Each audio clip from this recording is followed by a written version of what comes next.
నమస్తే, welcome to reflection news. టీ20 world cup 2026లో భాగంగా భారత్లో జరిగే మ్యాచ్ ఆడబోమన్న పాక్ నిర్ణయంపై భారత్ మాజీ స్పిన్నర్ హర్భజన్ సింగ్ తీవ్రంగా స్పందించాడు. ఇదంతా అనవసరమైన డ్రామా అని, ప్రజలను తప్పుదోవ పట్టించే ప్రయత్నం అని ఆయన కొట్టిపారేశాడు.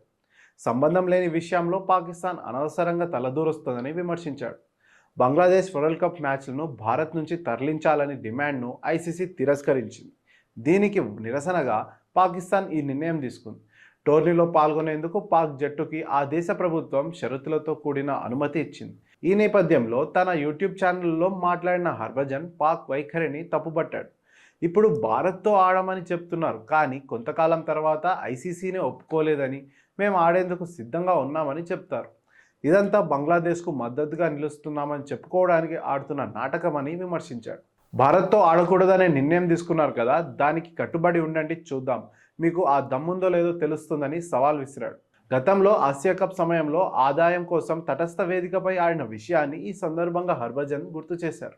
ఇలాంటి నిర్ణయాల వల్ల భవిష్యత్తులో ఐసీసీ టోర్నీల ఆతిథ్య అవకాశాలను పాకిస్తాన్ కోల్పోయే ప్రమాదం ఉందని కూడా హెచ్చరించాడు.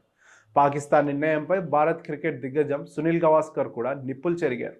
ఇలాంటి బ్లాక్మెయిలింగ్ రాజకీయాలను ఐసీసీ ఏమాత్రం సహించకూడదని ఆయన స్పష్టం చేశారు. టోర్నీకి కొన్ని రోజుల ముందు లేదా టోర్నీ మధ్యలో ఇలాంటి నిర్ణయాలు తీసుకోవడం ఏమాత్రం ఆమోదయోగ్యం కాదని, పాక్ వైఖరిని ఐసీసీ తీవ్రంగా పరిగణించాలి. భవిష్యత్తులో ఏ దేశం కూడా ఇలాంటి సాహసం చేయకుండా ఉండేలా పాకిస్తాన్పై కఠినమైన ఆంక్షలు విధించాలని గవాస్కర్ పేర్కొన్నారు.